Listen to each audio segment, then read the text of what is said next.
the Inside the Birds podcast, InsideTheBirds.com. Download the podcast wherever you get your podcasts, Spotify, Apple Podcasts, and, of course, the YouTube channel. Just search Inside the Birds. Adam, welcome in. How you doing today?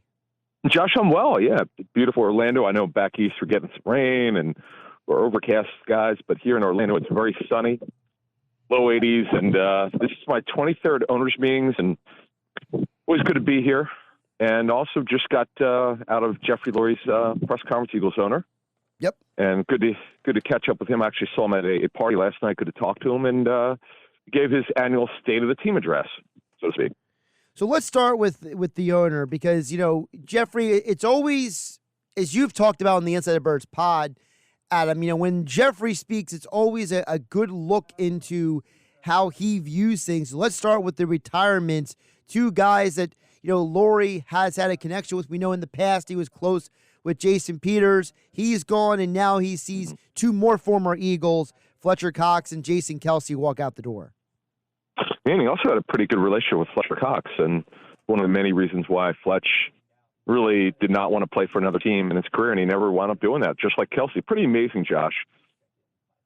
Particularly in the NFL, it's very rare for a player to play 10 years or more and to play with the same team. It's just injury history, whatever the case may be. Guys just move on from team to team, but not in the case of those two guys. So, yeah, Jeffrey was asked about it, and he spoke about them glowingly and how he wants them to be part of the franchise. It's another thing that the Eagles do a great job of, getting their former players connected for many years with the club. And as Jeffrey said, he looks forward to seeing those guys. Hopefully he can. Well, certainly Kelce. I don't know about Cox getting in.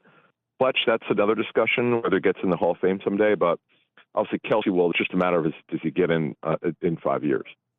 The other thing he was asked about was the decision to keep Sirianni, and I thought it was interesting because, he used the word no recency bias. That's a very specific term to use, Adam, when discussing the Eagles head coach and his assessment of what he referred to as the strengths and weaknesses moving forward. Josh, it's funny. When I was putting notes together after he spoke, I was just going over what he bullet points and so forth.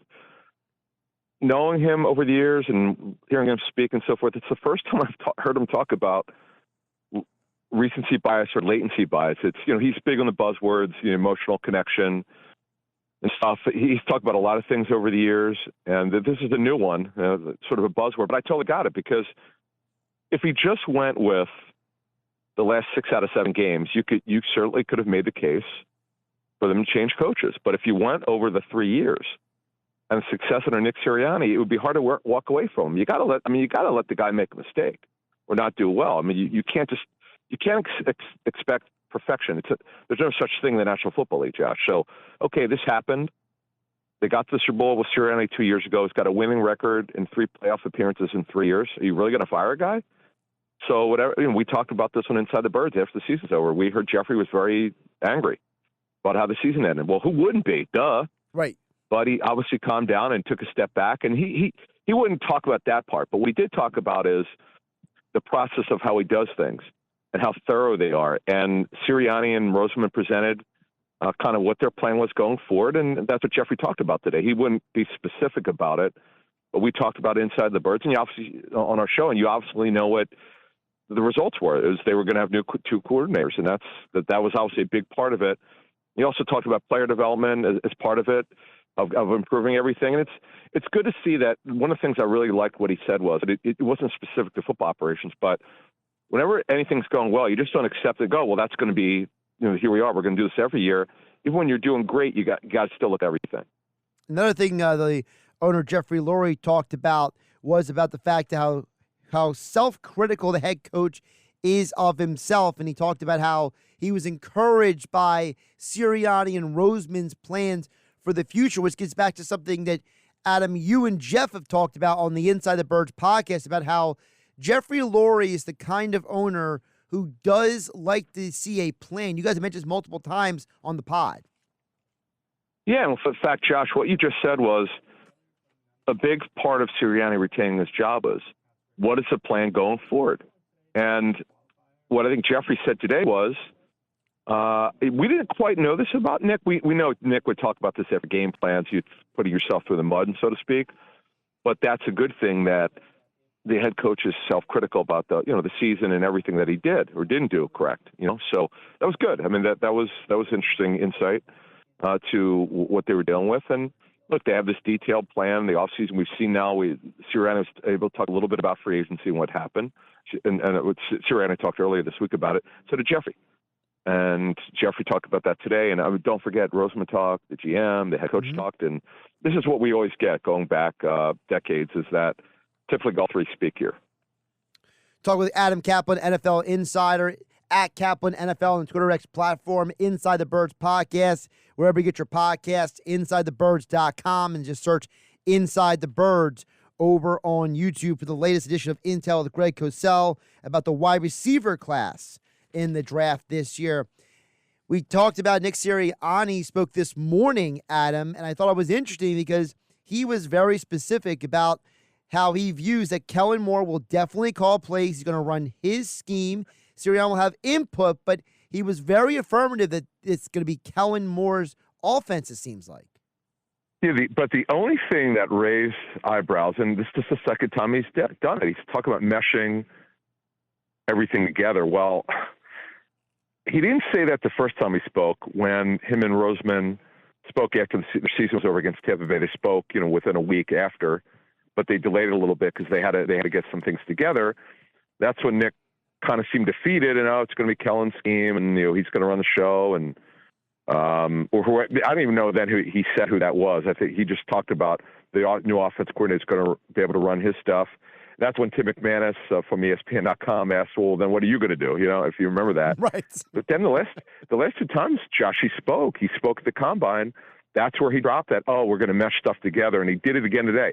That's the only thing that would concern me a little bit. Because remember, he was running his scheme before the former offense coordinator, Brian Johnson, was running his scheme. And this past season didn't work out well. Kellen Moore's going to run the show here. There's no question. It's his show. But the question is input and meshing stuff together. What does that mean? We're still looking into that, what that exactly means, because Sirianni's scheme is completely different from Kellen Moore's. Kellen Moore's, by the way, Josh, is multi-dimensional, multi-formational, a lot of shifting where the tight ends move from side to side. A lot of what we call 11 personnel, a lot of free receiver sets, some 4 receiver, which is called 10 personnel. So that's not what Sirianni does. Sirianni does some 11, but not a lot. And there's a lot of motion in this scheme, and Sirianni does next to nothing. So things are going to change. Now, is it going to be a major drastic change? That remains to be seen. Sirianni, we mentioned about Jason Kelce retiring. Well, Sirianni said that he expects Juergens, but wouldn't confirm him to be the starting center. Adam, should we read anything into that? That was the strangest comment. I don't know why he did that. There's no strategy. Well, he almost opened it up like maybe they would draft somebody or sign somebody to compete against it. I'm just going by what he said. That kind of floored me. I happen to be from when he said that. I'm like, why did he? I look at my notes. I go, question mark? What? Like, what? That was really odd. I was not expecting that one. That was definitely a sort of wrench thrown into the thing. Look, Cam Juergens was drafted to be Kelce's replacement. Here we are. There's been no indication that they're backing away from it. Now, Matt Hennessy is a versatile backup for them, who the Eagles had a very high grade on in terms of where Jeff Stoutland was for that draft, going back over 4 years ago. And they obviously knew him from being out of Temple. But Cam Juergens, barring something highly unforeseen, is going to be their starting center this week. And again, I don't know why Sirianni did that. Couple more for NFL Insider Adam Caplan. I know you're very busy down there at the owners' meetings. I did want to hit on what Howie Roseman said yesterday to reporters, because today it was Sirianni and Jeffrey Lurie. Yesterday it was Howie. And I think Howie was very interesting because he talked about how it's hard to find special players like Barkley. And it kind of gets back to the reporting that you and Jeff have had about the Eagles and the running back position in the past. And just one thing to clarify, we never said they didn't pay any running backs. I know Jeffrey shot that down today, and they did. But you have to understand, it's been years since they did. Yes, they paid LaShawn McCoy on his first deal, his first extension, very well. They paid Brian Westbrook well, and his last contract with the Eagles was kind of thank you for him being underpaid. So they gave him a great contract. But it's been years. They've patchworked that running back position, Josh. Gosh, going back to Ryan Matthews, you remember him getting hurt, and then LeGarrette Blount, and just the running backs by committee until they drafted Miles Sanders, but they never paid Sanders. Let him walk. Sanders signed, the pretty good deal with Carolina, and they moved on. So this is $12.5 million a year. You're definitely paying the running back. There's no question about it. He also talked about the potential of 300 touches a year for Barkley. That's an interesting number, Adam, because Barkley has actually not touched the ball 300 times many times. So it's very interesting that Howie brought up that number. Yeah, and look, the issue, though, because Sirianni can't help, but he obviously talked about his guy Kenny Gainwell today. I thought that was throwing a wrench into it. Well, if he's going to get 300 touches, Sirianni talked up Gainwell. So it's just interesting. So you have the GM who signed the player talking about potential touches and what his role is going to be and why they did it. And they want to, you have a special player who's out there. Then Sirianni, although he spoke very glowingly of Barkley and obviously going up against him, Gainwell, he talked about Gainwell's pass protection. So we talked about Inside the Birds exclusively about no matter what's out there about Barkley's pass protection, it's not as good as people think it is. So that's the only thing, Josh, going forward here with Gainwell and Barkley is there a scenario where Barkley would be taken out of the game on a third down or hurry up 4-minute offense? Because other than that, he's going to get every touch. He's going to get a ton of touches if he holds up physically. Adam, real quick before we let you go, give us the latest on Isaiah Rodgers as they talked about him today.